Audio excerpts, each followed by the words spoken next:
Josi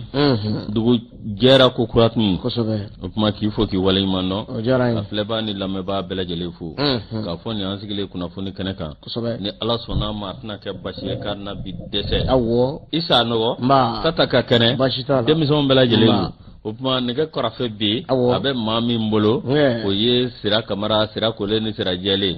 Buguni Dacɛ Sira kosɛbɛ k'a fo k'a waleɲuman dɔn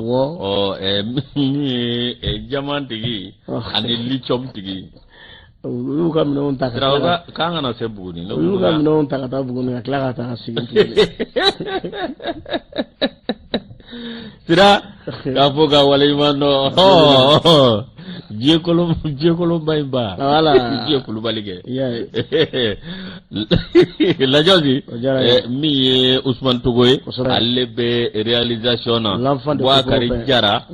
Bada ale bɛ min ye difu la Adel cɛ Bouakari Samake Jara k'a fo k'a waleɲuman dɔn Lajɔsi n'o bɔra Jamandugu Kumbo Kɛfa an n'a fɔ nin kɛnɛ in kan ka Kuyate Awa Keita an b'a fɔ ka sanga ani waati Madundawni Petini Mɛlɛkɛni Sarandani awɔ ne de y'a fɔ ale ni Zɛnabu cɛ Zɛnabu Kulubali cɛ Tamura kwale do o ye cɛ saramani Mandaw de ye Sarandangɔrɔni Tamura an de do ka sugu an de do dɛ Lajɔsi o kuma n'a y'olu fo sa an bɛ Segu Cɛbolo olu ka représentant min bɛ yan awɔ min ye Zakariw Fɔnba k'a fo k'a waleɲuman dɔn Lajɔsi awɔ min ye kunnafoni ye yan'an ka don a kɔnɔ n b'a d'i ma awɔ i ka foli lase ayiwa Yusu diyara n ye hali n'a sɔrɔ fari t'a cogo la kosɛbɛ bi dɛ an bɛ kanubaw fo Mali kɔnɔ ale ni Mali kɔ kan sango ta maa minnu sigilen bɛ nin waati in na n'u k'u ɲɛmada Renouveau Télé ni Renouveau FM ale ka kibaruyaw ma a bɛ sɛbɛn i ka dɔn faransikan la nka an b'a yɛlɛma bamanankan la jama fanba ka se k'i ta f'a kɔni dɔn bi ye i ka dɔn alamisa ye kalo tile 11 utu kalo san 2022 an ni arajo caman tigɛ bɛ ɲɔgɔn bolo an bɛ arajo so baarakɛla ninnu bɛɛ lajɛlen fo kɛrɛwalikaw fɛ arajo so 2 bɛ o sɔgɔlimana arajo bɛnkan arajo danbe ka baarakɛlaw fo k'u waleɲuman dɔn arajo danbe ka dɔn diɲɛ n'a ka cɛdenw an b'u fo ni k'u waleɲuman dɔn badabada foli danti foli min na arajo yɛrɛ ko si san mara la an bɛɛ ka dɔn bɛnkɛ jɛngɛnɛ fo ni waati in na faso kanu lamɛnbaw Welesebugu la an bɛ Kolo Karimu fo ni ka a waleɲuman dɔn n'a ka filamuso n'an bɔra ye Buguni kunkan lamɛnbaw an bɛ u bɛɛ lajɛlen fo ka vie fo ni waati in na an ma ɲinɛ an ka musokɔrɔba ɲuman kɔ Bafanda den furabɔla don an b'a fo ni ka a waleɲuman dɔn a ka timinanja n'a ka wulikajɔ la maraka kungokaw fɛ arajo dakan bɛ a baarakɛlaw k'u fo ni k'u waleɲuman dɔn arajo i ka dɔn Danaya FM a bɛɛ keɲɛba ko fɔ Fulakɛ Sirama Abu Jalo k'a fo ni k'a waleɲuman dɔn Naro FM i ka dɔn Pasteur an bɛ a fo a n'a furumuso an ma ɲinɛ Mamutu Malikɔ ka foli di Naniko FM lamɛnbaa bɛɛ lajɛlen mɔ Selenge min ye k'a dɔn ka fɔ arajo Mamilɔn Sikaso arajo Mamilɔn Kebila arajo Mamilɔn Tamani arajo Mamilɔn Kulukɔrɔ arajo Mamilɔn bɛ yɔrɔ yɔrɔ sa Mali fan o fan an bɛ ka dɔn a baarakɛla bɛɛ lajɛlen fo ni k'u waleɲuman dɔn i yɛrɛ fakɛ n'o bɛ Bekayi Kɔnɛ ko fɔ i k'a dɔn ko a ka foli f'i ye dan tɛ foli min na marhaba n'an bɔra yen an bɛ ka dɔn Tiɲɛdugu lamɛnbaa bɛɛ lajɛlen fo nin waati in na kariri kɔnɔna na n'a bɛ Jura ko fɔ Amadi Daɲɔn n'a ka cɛdenw k'u fo ka timinanja la an'u ka wulikajɔ sanga ani waati min ye Gɛɲɛka lamɛnbaw Fanakaw fɛ yen an bɛ MC fo nin waati in na an ma ɲinɛ Garba kɔ min ye Vani ye ka ninnu bɛɛ lajɛlen fo i ka dɔn Fanakaw fɛ yen Yusu n'an bɔra yen arajo Wan lamɛnbaw tun yan ka foli di u kelen-kelenna bɛɛ lajɛlen mɔ badabada foli i ka dɔn danti foli min na Sirima n'a ka cɛdenw n'an bɔra yen an bɛ Aba FM baarakɛla bɛɛ lajɛlen fo Yuwaru Mohamed I Mayiga ka fo ni ka waleɲuman dɔn min bɛ tali kɛ Dirisa Danbɛlɛni Makɔnɛ la arajo ɲɛlɛnni olu de bɛ kɛ sababu ye ni ka segukaw sɔgɔ an na an bɛɛ ka dɔn u fo ni k'u waleɲuman dɔn badabada foli danti foli min na Bɛlɛdugukaw fɛ yen nin waati in na Islamique arajo Islamique a baarakɛlaw k'u fo k'u waleɲuman dɔn Jɔnkaga FM ka foli di a baarakɛla bɛɛ lajɛlen mɔ Yɛlɛmani arajo i ka dɔn Dɔnba Karankaw k'u fo k'u waleɲuman dɔn badabada foli danti foli min na Zumana bɛ k'a Keyita an bɛ foli di a n'a baaraɲɔgɔn bɛɛ lajɛlen mɔ badabada foli i ka dɔn danti foli min na ka foli di arajo waatini lamɛnbaa bɛɛ lajɛlen ma Ɲɛna Ganadugu Besa la mebo kuchalakaw fe kufu ku wala nyumando mimbi tadike arajo wura la misini kufu timnanja ni wulika jola mimbe ikado kafo Zoom Africa kufo abarakala kufu sibini ngoro wera ni watina e Bamako ya Njiba FM kati falaje ka barakalo bela jelefu radio Nema FM avec Kasaro Kufo ambe Idrissa Traoré fo ni watina ninga awale nyumando blemana de ambu fo ningu wale nyumando barabara fo lidanti fo mina yusu oni yandu ngado ide la josi be radio Benkuma o be commune rural Balam Masala aleni narenanche mi kilometri mga ani sabay amertu ko na murikita nuba wala ko ta anyema ye kenegarawaye no maru jaray la josi kuna foni anado akono la josi nando na kuna foni ngono anna sebenda sebe minna mata dorete mi wati nanya leta aunga jamana nyema no asumu goita awakado mi alenni puchin upmana puchin aleti dore awakado mi rishuka jamana nyema ale yoye asumu goita ikado yepma mi awanu temena uninywanje mi awakado karemblema nyema no ye awakado blood puchini ani anga kuluba mi awakado o ma nyema mi be jamana nyema no e asum ko itai ikado asum ko ita akoni ayajira blood bin pochenna mi aleba ko nyumando alibi ayde meminda ninga anga jamana segere mi ni jamana nyema flawye mi malin ani risilani nyanje mi bitalike jakoka mi bitalike sorota siraka ani awakado siraka minye platbin pochin ani koita awakado minyo belajere ko ni se wasa jira ka fo awa minye ni bengo nyunga mimma ani yuanje ni akembe sobuye minye awakado anga jamana no ben nafasoro ina faru jube nafasoro to mina ode ko nanasa minye ayajira ka fo minye ukata awani nyanye halika da hika feriju wala jugu do beta ka onzegere minye oni ngonana erishu ko ni ngwara da onye ko bele jele ye enyo do ataka na blengu o bele jele ba jira ka fo risila awkado ale ko ni malijati o ka jake o be malika ono temana ka boy ala ni risila sababu angara sowe minye awkado ka avion do soro no ye L39 ani SU-25 faut kata c'est hélicoptère de combat MiG-24 MiG-8 ikado awa minye anyo avion bele jele soro ani avion de transport bimbe nuba wolo ko kaza c'est 295 minye risila unanga jengo manyona la on na kada ni avion bele jele soro do tabana ka boysa minye asmo ani awa minye Vladimir Putin nyere la farafina bi ni awkado président min dogo ni atoko kembe ka kobaw ni babaw fara ni awkado akembe misaliye mawbolo oye asubun ko itay amburanga do tara awakado nanzara fe mago le jama ve ma président mi be bi wera doronte de awakado nyebe bi président mi toi bi mauda hali mamunu jarlaka munun dati ko ni gete hali olu bela gele be Vladimir Putin toi fo o ba jira ka fo ko nu fla bela gele latike la ngana bi ala kamuna ja amin ala ka sawon bana amin arabi ni sebe an nimbo wati kono aywa sule hebdo yusu ale pmana mame feminka mimbi talike CNT kungo kibara be mimbi ikado ka fo mado kanga fara CNT ka akibara ko nimbora ka bi afora yoro chamana o fasirike ba ko nimpmana akoko ninga akominye chedemu mbe CNT kono amedomine na fo bi ma keme ani mamuga ani kele akanga mono bo ina fo dibito bi chugumina ko ninga ke ma keme ani ma binani wolonvlai o baraw de be kashikisinga doni o jamana famo ko ni kado wele fili momo ukana nu ka seben faraw ye ukase ko baraw sikisinga o fakirga ba kembe ki soni sigi maka mamindo oye Mamadou Dawe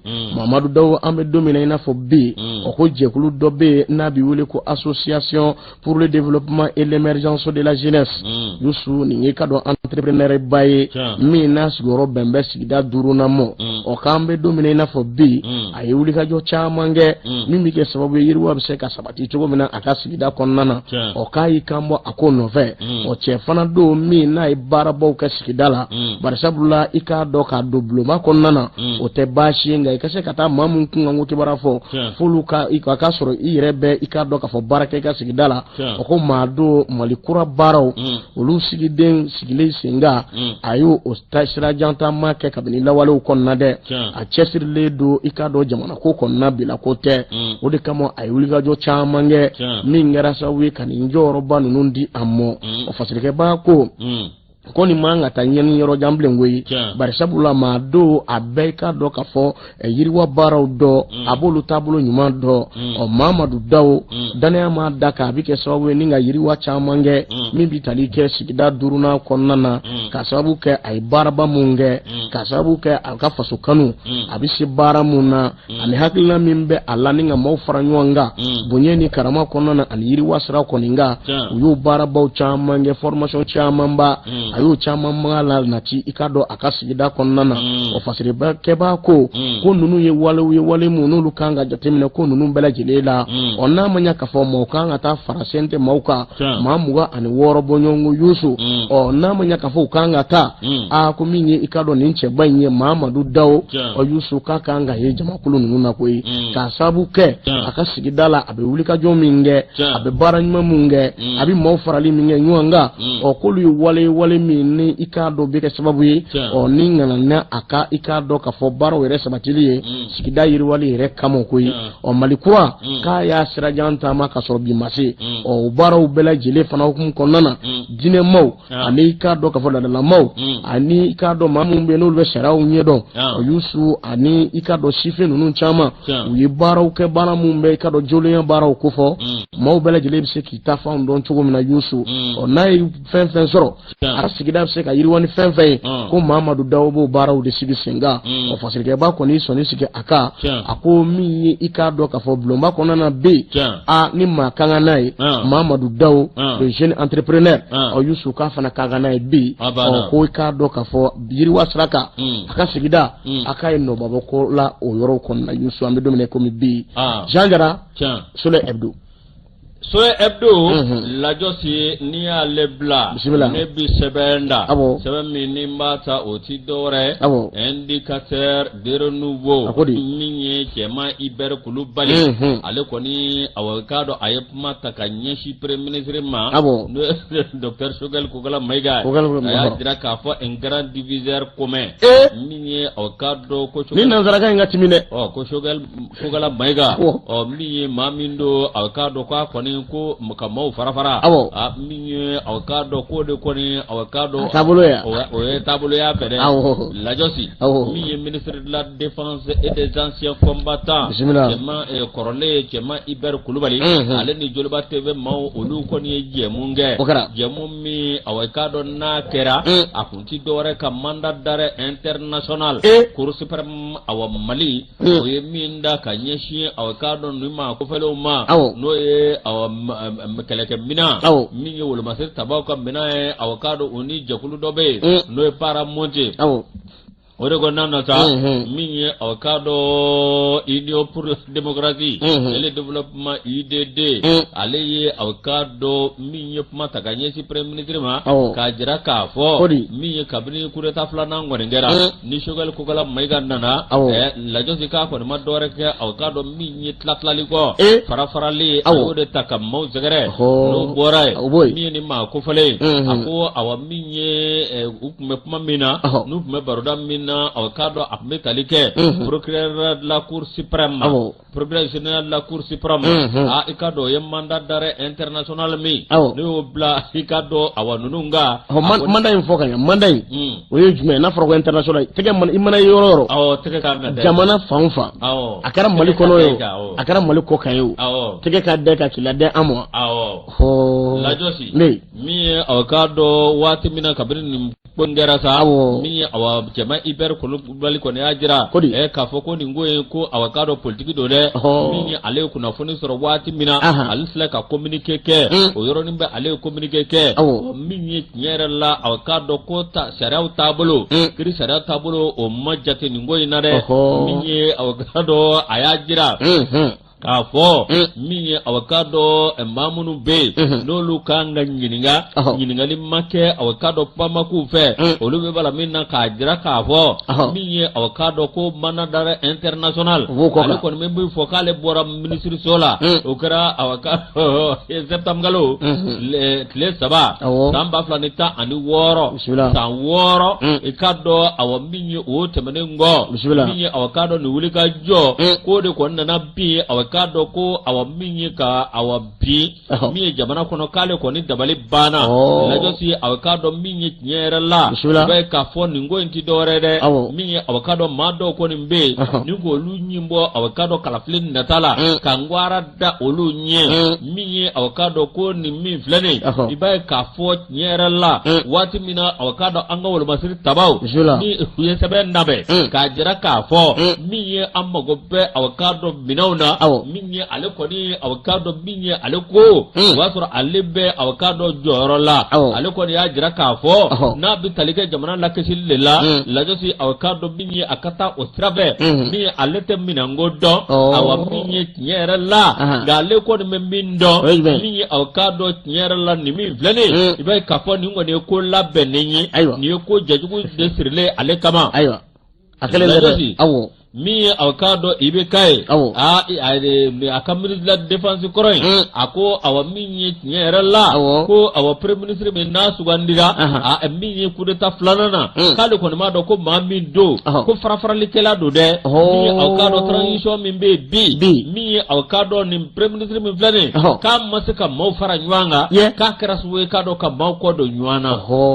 ina sikira mi awakado gouvernement awakado ma nyemala kam masika awakado minye ko latle amasika mo fara nywanga minye awakado ni ko bele jelenyi ibe ka fo awa minye ni ko bele jelenyi e ko luyo mali denye ko mumbo lu bali minye awakado malika nga de mesra usrafe e minye nanye bu ko na fere bubulo ko lu bo ke ko sika ka bo bele jelela ho ni te foi bo se ni songola o te foi bo se ni songola ho aywa angata ni mi flane minye awakado politique tableau be chugo bina minye awakado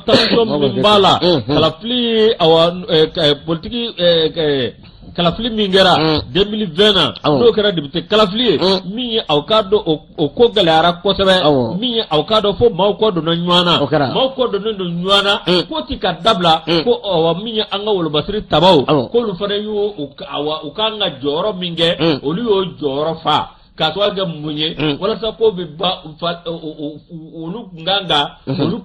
minge lasu o ikado awa mi president mimbe ko boye awa kado wala sa masmab na choko mina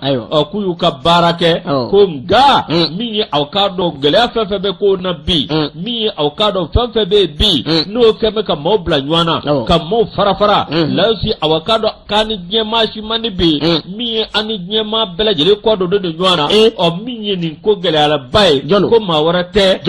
mi shogal ko kala mega premier ministre awakado kala de no wale o chama ni mayfo awo musa bala denge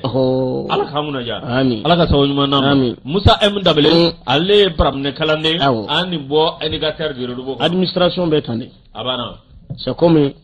wati mina amadu tumontiri clé be o bana o wale do foro wati la mado fona kamo ibe ka clé la o ibe ka clé fona te bi o mimbi talike fanga fanga de beni wati na olu fona be ka wati o fait clé de sigisinga o abetelo l'administration est une continuité ala ka nya ka dama doro jamana me sumani strafa ve ala ka sumano ye yusu ika do mi be talike reflet d'Afrique la isu ale pumana apuma be faminga o dadumuni fendo ye akomi anga ika do ferikela do kerengene nyala butiki ferla do ma dadumuni fendo fereli dabla wa ala ni ika do asongo gele ali ko jugu fe parce que ba ko ni ngara de follow ni sugu de atu moro keta somieti dale ouais somieti commerçant fara ku ya la jaku beli wala de Mureketa ko ka fere be mulo aye tume ki daile fa bele jibe la yo si etabe minanke sumeksi kono jamana domba sanu ala an yin sugoro kolonju ni sugoro kisew gros morceau nu ani sabara batan nu ani radio do be radio Ghana nu ani moto do be olu be sanu subublon la ouais mais avec chogodi mais ni eta no ke sa commerçant vana wuli bi mais problème kasoro malik gele abaya gros sisu de do gros sisu la je parce que o ko la je olu de gros sisu de gele abaya donc parce que it manata ta gros sisu bolo chogo la fika na fere chogo wala la chogo ki ka tono yin o kondo o ka la je avec les gros sisu o bo son absent ma doni o yusu go bitigi miseni fere la chama be olu chama woni ni ka ro dadu mun fendo ko lu fere li dabla ko gouvernement e kuma min fo ka kayni ka do lajala buballa ka lajer ballendo ke kardu amadu ma shila ikado gole akoni koka o kamo koni tawali goshi asimi ngoni ikado ay tawali goshi o senfe o mun musalo koni nge ka jira ka fo ko minye songo do ye katetemeni songo nunka o kibara forani cheche fana yera butigi ferelala o kitemana o ka ikado sharana inyengede o kuma koni mvora o de kamo ikado tarata do min bitalike bitigi chama pme o ko sugaro kunti ka soro yede o nga minyi ka do ka fo bitigi batiku nunu nye o yusu ne jate mineke fasirike bayi sonin sigu oka o ko guleya fefe be sugaro kola o ko ye bitigi batiku ye ame wati mine na fo sisa mun bi wele ko goro sisiu nga ma mun be nolu ika do ka fo sibate olu ye kosobe o nolu ye bitigi miseni fere law ye o yusu olu kon mita san bitigi batiku bolo o bitigi batiku kon imbe nte san songo da aka akoni ye jate mineke bi o sugaro boro e biti jo ika do wawulun vla bonyongola o ne ya ta otugula kana ka aklakla klo klengele walma ika do ka fo demi ka fo kiba fere yusu ki kate bo ala fiu o fasirike ba soni sigi fe jumenga tuguni ako mi ika do sugaro tulu mi mbe na wele ko dinor o ko gouvernement ko guvasan waduru o gouvernement ko ga fere wannan ni kemeshigi John Wado Gorsisu de Wado Luma Wado conflit gouvernement Gorsisu tomne olu de akuko lumine. Nous avons pris l'huile du Nord à 25 000 francs CFA au marché, mais ils nous demandent de le vendre à 24 000 francs. Et ça, il faut comme les t-shirts au Canada. Kolo ata waduru kuko ka fere wannan ne kame shi fasirike ba ko ni point fo ko minye kado boutique ferlo ko ni olu ko kolo lu tara o chugola ko kado manangu o yusu ka kon na chen olu bolo olu lamana bi o da ko ninga o ma chama yin jete mine jumenge o na manya ka fo gouvernement kembe ka dadu mun fendo olu songo jira ka fo ka teteme ninka nya fo ngo minye kado ministre ka la gese fe la ge balle mi na karakari do kalo kle wolon vla utu kalo samba fla ni muga ani fla o de senfe o ya jira ka fo songo nunu mumbe a ko ni cheche do faraka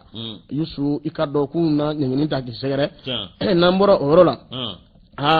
bina fo gola fana sira woro la de mimbi talike woro la yusu o furu tike woro ko o dingulu tike woro ko o ame domine na fo bi woro panya o yusu no jerali e la na so foro ye a bi bolika ti ku vere furu be ka woro ko ama kene ni ajale ni am noto o ate kurane kono o te kurane kono ate bibulu kono donc am sega ayre de nana no na jara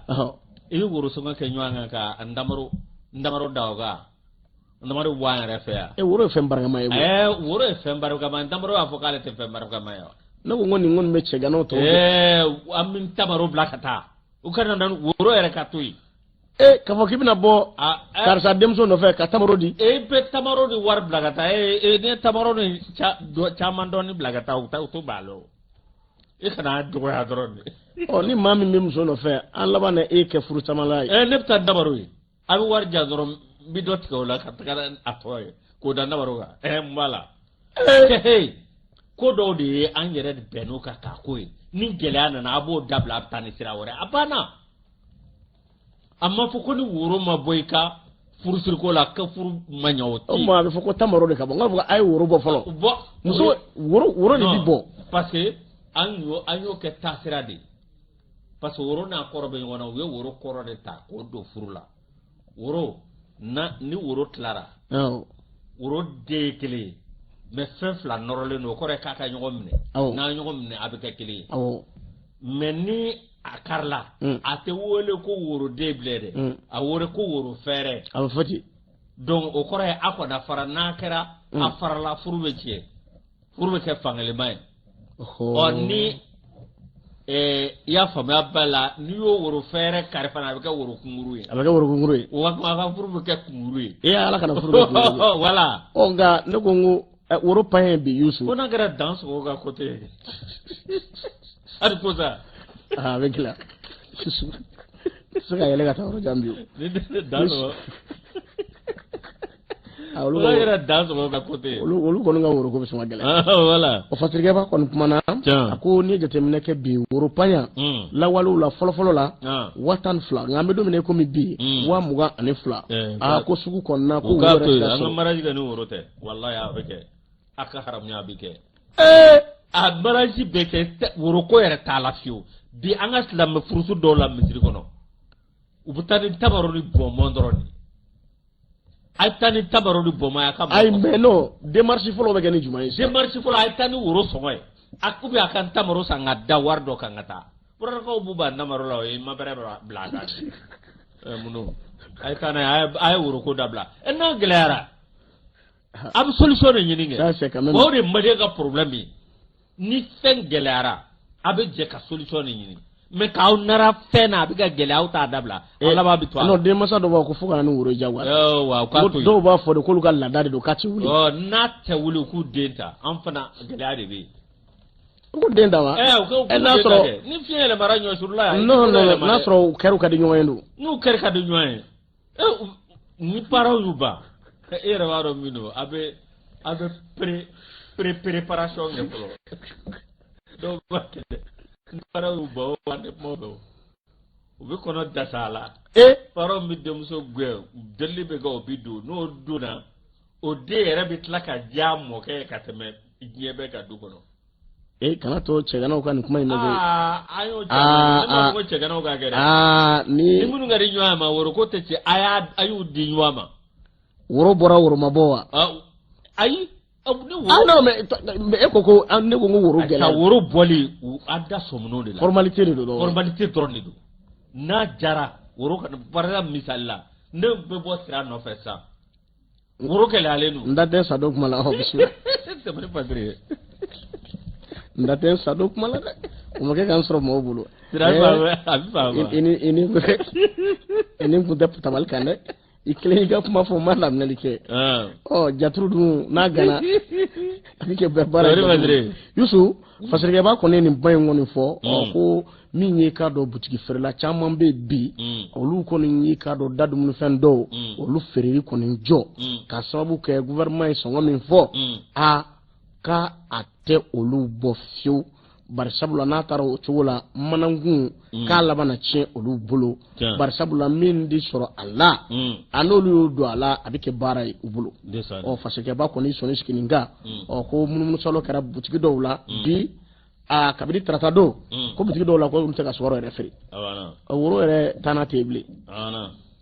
an t'a dabila a ko kɛra baara ye i y'a bila i ti sa o juma ni woro ɲimi da n'a ma taa an ka maraji la furu bɛ kɛ ayi furu bɛ kɛ faamuyali ko de don i yɛrɛ ye min fɔ o faamuyali de don reflet d'Afrique an y'a sama ka bɔ o kɔnɔ o ma awa min ye an bɛ taa sugu la an bɛ taa groupe commerce Ablaye Mayiga fɛ yen ka tila ka taa awa min ye Maramu Jalo fɛ yen pharmacie la kosɛbɛ ka taa aspirini komi e yɛrɛ farimandi an farimandi na dɛ aspirini ni fura in sa a tɔgɔ ye di quartet n yɛrɛ bɛ yɔrɔ min na sisan sumaya bɔn bɛ dɛ Yusu sumaya de bɛɛ fa bɛɛ fɛ tɔ tɛ maaw la bɛɛ k'i yɛrɛ kɔlɔsi dɔrɔn k'an ɲa Aja Sanogo an ka musokɔrɔba ɲuman zɛrɛni na an b'a fɔ ka wale ɲuman dɔn Adamu Sisogo an bɛ a fɔ Maître Demba ale ka musokɔrɔba an b'a fɔ ka wale ɲuman dɔn Tanti Diaba Madame Sall k'a fɔ badabada foli danti foli Yusu an ka taa sugu la lajosi an bɔra sugu la usase yakuba jabate a ko k'i ka kuma ye Wulibali a ko usase yakuba jabate o fɔ dɛ awa o fɔ Adama Diallo artisanat la fana ale fana ko kuma ye Wulibali le vrai ministre k'i ye kuma min fɔ ko ni waati yɛlɛma an ka yɛlɛma nɔfɛ ko bi faamuya o cogo la ala ka ɲa ka d'an ma ko ne yɛrɛ man cogo dɔn ko n laban woro sara ayiwa ala ka ɲa ka d'an ma yakuba jabate ale usase an ka wajulukɛla do ko furu bɛ se ka siri woro kɔ a banna a y'a fɔ dɛ jɔnni ko furu bɛ se ka siri woro kɔ a banna ni woro gɛlɛyara a to yen a n'olu woro gɛlɛyara u k'a to yen ale ni an karamɔgɔ Mamudu Kɔnda mɔsikɛ waraka sira fara la ayiwa lajosi bisimila min ye an ka cɛkɔrɔba min ye an bɛ ɲa an b'a fɔ ka waleɲuman dɔn hali bi Kayi sigi la lajosi Kayi sigi la alamusa ale bɛ silamɛw lajɛ a fɛ yen ka kuranɛ kalan ka dugawu kɛ jamana in ye cɛkɔrɔba in b'o kɛ a tɛ tɛmɛ o kan a ka gɛlɛyara o a nɔgɔyara o taayɔrɔ wɛrɛ si t'olu la olu ka fɛn bɛɛ kɛ Mali kɔnɔ Mali ye fɛn bɛɛ di ale ma o kɛra o tuma an bɛ an ka cɛkɔrɔba fo n'o ye an bɛ ɲɛ Kayi sigi la a n'a a denw Amaniang minisiri kɔrɔ n'ale diɲɛ basikɛlɛ ka ɲɛmaa ye bi Bakariɲa Waraɲa Labalɲa an bɛ nu bɛɛ lajɛlen fo Tijaniɲa an bɛ nu bɛɛ lajɛlen fo k'u waleɲuman dɔn o tuma lajosi min ye an bɛ sɛbɛn da min ye Babaliba ale fana kumana 22 septembre a ye nin vasiri bi min ye aw k'a dɔn Babaliba ye ale k'a dɔn BMS o maa ɲɛma kɔrɔ ye min ye aw k'a dɔn affaire min bɛ yen n'u b'a wele ko affaire paramode min ye aw k'a dɔn Babaliba ye ale a ko waati si mama ale kunnafoni nina wa ale b'a dɔn k'a fɔ ale ɲin tɛ aw k'a dɔn nin rapport min kɛra ni a dossier la tɛmɛna ale ɲin tɛ a si la ale ma don a ko si la min ye aw k'a dɔn tiɲɛ yɛrɛ la min ye aw k'a dɔn an bɛ ko dɔn ni min ye min ye aw k'a dɔn i bɛ taa sira dɔw fɛ min ye aw k'a dɔn ni bɛ aw k'a dɔn jalaki ta k'a sɛgɛrɛ ale ye bangi in kɔlɔsi ka bangi ka ko sugu bɛɛ lajɛlen kɛ walasa bangi min bɛ yen n'o ye BMS ye bangi a bɛ se ka kunkɔrɔta sɔrɔ cogo min na min ye ale ka ɲinifɛnw ale ye min deli ala fɛ bangi bi alhamdulilayi jamana de ka bangi don o kɔnɔna na aw k'a dɔn ale kɔni ye nin kuma mɛn k'a jira k'a fɔ aw min ye mandat d'arrêt international ko bilala ale nɔ kan min ye aw k'a dɔn a fɔra jamana a kɔnɔ yan ani aw k'a dɔn diɲɛ fa bɛɛ lajɛlen la min ye kunnafoni tɛmɛna nin bɛɛ lajɛlen la i k'a dɔn ale kɔni dabali banna min ye aw k'a dɔn tiɲɛ yɛrɛ la i b'a ye k'a fɔ Babaliba ale kɔni y'a jira k'a fɔ min ye aw k'a dɔn nin rapport min filɛ nin ko conseiller spécial président de la transition min aw n'a ɲɛsinnen don auditiw ma layisi ko de aw k'a dɔn nin ko bɛɛ lajɛlen latigɛ lajosi min ye aw k'a dɔn nin min filɛ nin i b'a ye k'a fɔ a waati dɔ kɛra u y'ale officier de police judiciaire ani parquet du tribunal la grande instance n'o tɛmɛna ka bɔ yen commune 3 min ye o charge pôle économique et financier i k'a dɔn min ye olu bɛɛ lajɛlen y'ale ɲininka a ye dossier bɛɛ lajɛlen bɔ k'a da gasima ye ko la i k'a dɔn min ye ni muso min filɛ n'o ye conseiller spécial président la transition i k'a dɔn min ye ko kɔni nana ko min bɔ k'a bin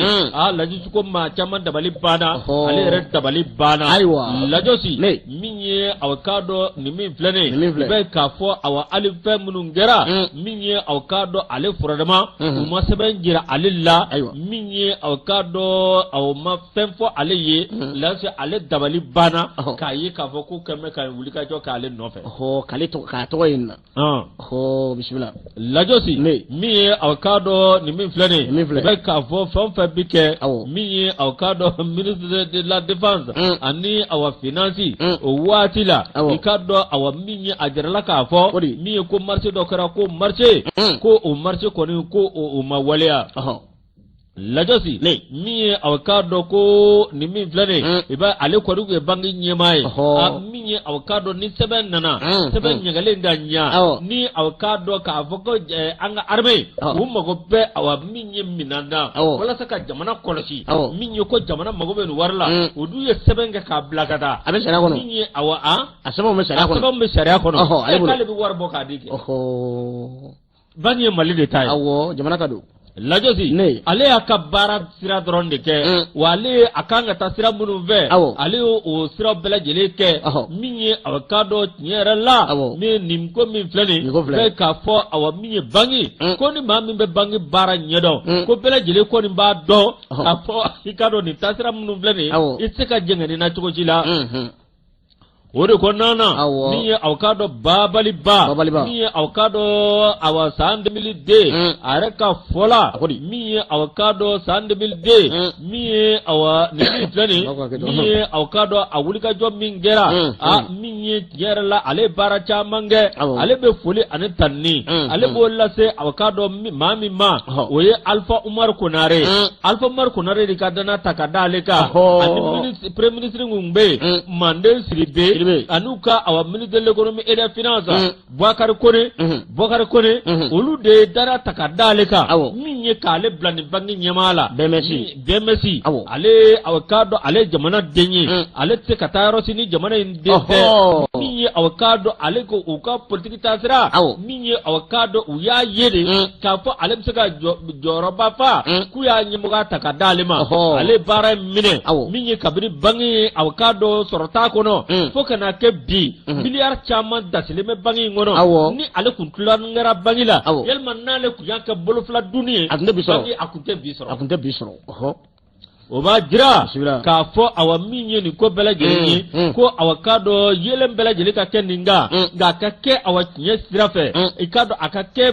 bonya sirafe mamunu be bangi bara don mamunu be ka fo ni ale wa dossier nana miye avocado na dira aba nye dakane ka seke ka fese ka laje olu o bara sugu bela jeli ke ngoina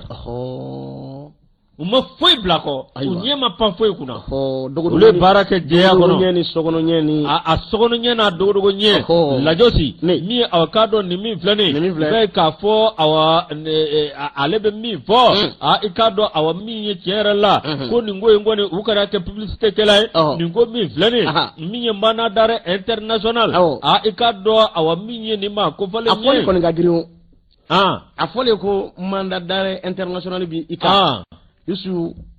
akuma kagirin we akuma kagirin ale min fane ko awa min ye ciyar la ale ko mi kofe ngam mana dare ko kara sawe ale avocado démissionnera ka bo avocado port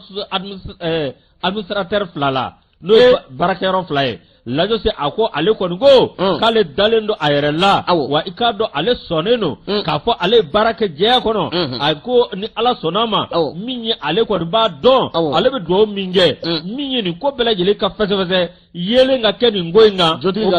jotiki ka jo jalaki ka jalaki wa minye kirika na ke fangele makiri wa kanaka ko karsa ini akake jega wale daleno malik kirila ale daleno mali ma nyamaula ala kanguna ja ni sebe ayni bo sebe ngono sebe mundu wawlo ko 22 septembre tu wole kunu lame abana abu wole de kana kono ku fela fo abana ayna aka dalu ayna nay abana wanga sigale ayna ni dalu abana ako ka sejele do ka bolo jele do ka jaba jele do ako be chugodi abana bunyani karama kono ba kono ga fana ko abana kado indicateur je nouveau yusu ale pumana angata wasolo kerengere yana yanfoilila nantara ikado minye ni muso doye wasolo we ka isa kawoga jamana do de luka jamana isa kawoga jamana awo koni muso doye yusu akoniya ayere fa anga ya yɛrɛ fa cogo di fasikɛba kuma bɛ a ko kan a ko k'an bɛ waati min na fɔ sisan maa si tɛ a kun kɔni dɔn nka i ka dɔn kibaruya kɔni sɔrɔ cogo a jirala k'a fɔ nin ko in kɔni kɛra i ka dɔn yanforiladen seerew caman y'a jira k'a fɔ Maladɔn Jalo n'a bɛ wele ko Mama ale yɛrɛ cɛ i ka dɔn muso 3 de bɛ a bolo min ye ka dɔn k'a fɔ Maladɔn a si bɛ t'i jɔ san 45 bɔɲɔgɔnko la den 6 bɛ a bolo Yusu denw yɛrɛ i ka dɔn caman furula mɔdenw bɛ a bolo nka maaw kɔni dabali banna tarata su kalo tile 9 ka dugu jɛ araba la kalo tile 10 utu kalo san 2022 nɛgɛ kaɲa 3 waati n'a bɛ wele ko 3h du matin kabaya i ka dɔn k'a fɔ Jalo fula o komini kɔnɔna na yanfolila Yusu k'a kɔni ye juru de don a kan na gabugu kɔnɔ Yusu ni ka a yɛrɛ kɔni fa ko ka sɔrɔ k'a kɔ o ɲɛ wale in kɔni kɛra sigida min na o de ye kabaya kɔkɔ ye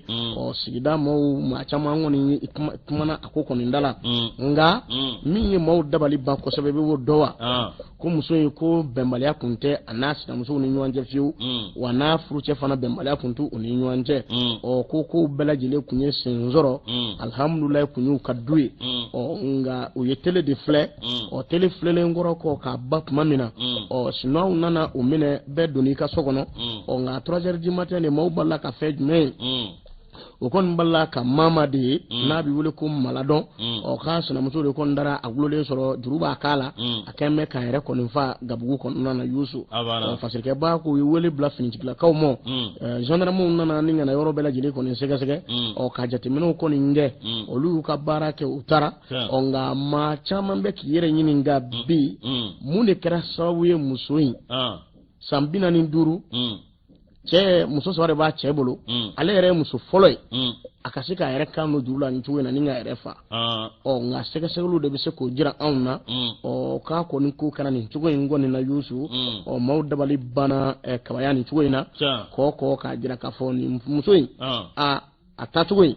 ale bɛ dugumaw i k'a dɔn a kan bɛ kamanaganko ye bi olu kɔni bolo ko muso in ko sanubɔla ba kun don a tun bɛ taa i ka dɔn damada la sanga ani waati barisabula o kun y'a ka baara fana ye Yusu fasikɛba kɔni ko k'a yɛrɛ fa nin cogo in na a kan bɛ kamanaganba ye bi i ka dɔn yanfolilakaw bolo barisabula a kun dɔn tɛ fɔlɔ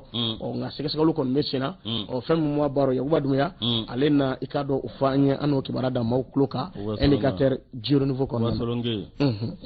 Lajosi min ye an bɛ sɛbɛn da sɛbɛn min n'an b'a ta o ti dɔwɛrɛ soir de Bamako min ye avant projet de loi de rectification des finances Lajosi min ye anw ka awa jamana ye i b'a ye k'a fɔ aw tiɲɛ yɛrɛ la min ye an ka sɔrɔ Lajosi aw k'a dɔn min ye o kɔni Lajosi a jiginna dɔɔnin koyi nin ma sɔrɔ dɔwɛrɛ fɛ min ye gɛlɛyabaden min n'olu tugura ɲɔgɔn kɔ diɲɛ kɔnɔ o gɛlɛya a fɔlɔfɔlɔ o ye COVID-19 ye min ye a ka dɔn murabana juguba min n'a nana n'a ye faali kɛ ni diɲɛ bɛɛ lajɛlen ye ka datugu ni diɲɛ bɛɛ lajɛlen yɛrɛ kɔlɔsi Lajosi a ka dɔn o kɛra sababu ye min ye jamana caman i ka jamana dasɔgɔ o kɛra gɛlɛyaba ye anw ka jamana ma Lajosi n'o bɔra ye i b'a ye k'a fɔ awa min ye gɛlɛya min dara k'aw sɛgɛrɛ CEDEAO fɛ n'o ye embargo ye embargo o fana ye dɔ fara gɛlɛya kan n'o bɔra ye Lajosi aw k'a dɔn gɛlɛya min bɛ yen n'o bɛ tali kɛ min ye aw k'a dɔn hali bi Ukraine ani Russie olu ka kɛlɛ min bɛ yen ko Mali dɔrɔn tɛ dɛ diɲɛ bɛɛ lajɛlen hali an ko jamana minnu ye jamanaba ye olu bɛɛ lajɛlen ye ni gɛlɛya sɔrɔ Lajosi aw k'a dɔn min ye loi min bɛ yen n'o ye numéro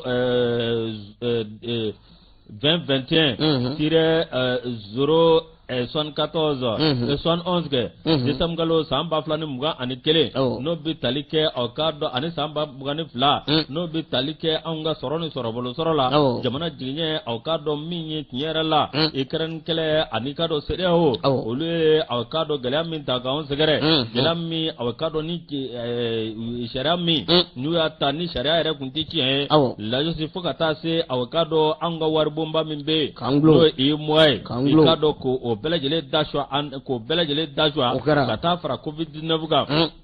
ni bala jele kera gele ay lazu o ba jira ka fo anga jamana bi miye awkado reseti min be o reseti o biti jo miye milliard am min zoro o biti jo milliard keme kononto ani milliard bi shegini fla anna kungam vena miye awkado nyerella ne jatimine ka o ya soro miye awkado gele anu jimana anga jamana aka soro kun milliard keme fla ani million keme ani milliard keme fla ani milliard ani million keme ani milliard bisaba lajo si awkado ana kungamve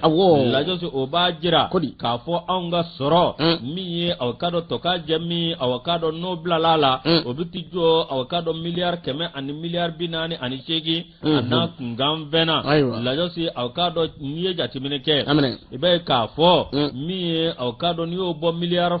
keme ani milliard biworo ani nani ani milliard wolomla lasi awkado ni obola lasi awkado baye ka fo miye anga jamana miye awkado gele ba de munun nana ko kara so awkado awkado ningo munun flani ninga awkado gele ado miye anga jagoni jago mamblala miye ka gele ado anga jamana ka sorola ye jatimine ke mi douane munu be no lukanga awkado warla do la yibay ka fo soldat l'économie mi awkado temunu be ni douane ga ngo soro no e taxuye la josi awkado mi douane abo do bla wala sa awkado ni kebe jodo douane be se ka fo ko ni keme ni biduru do douane ba jamana ba fo ko ni keme ni biduru do jamana ba fo aya fere bi konondona bi woro an yere bo sar awi abana wala sa jamana dom se ka saninge ndo ala obe bi oluyeke nako obe bi oluyi taxi min be bi wala commerçant non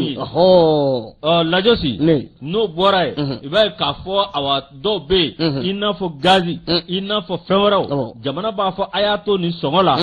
minni an yerebe ni wara faraka ko di gazi tugu mamunu mena ni gazi o kuma jamana deun a fere jamana do ma songo nogona jamana ya ka nimla abbe kon be kwana gazi tai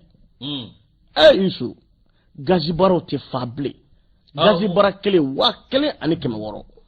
mais na alla kara wa kele ni keme woro ka fasa mais o est ce que no gouvernement ka wuri ko la ko gazi fa u ka peser gazi ka fa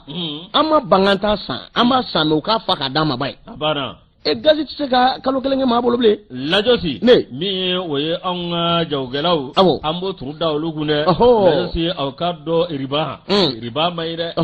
la josi no boray be ka fo awa minyi ni ko bela jelenyi akane ka premier ministre kumbe mi awkado ministre de l'économie et des finances ale be kene ka mi awkado ni ko bela jelenyi be ka fo awa wulika joko ni bisena minyi o gela munun be olu be se ka bedala salo cogo mina wala sa lafiya be na cogo mina o de ko nan na sa mi awkado de jati mina ke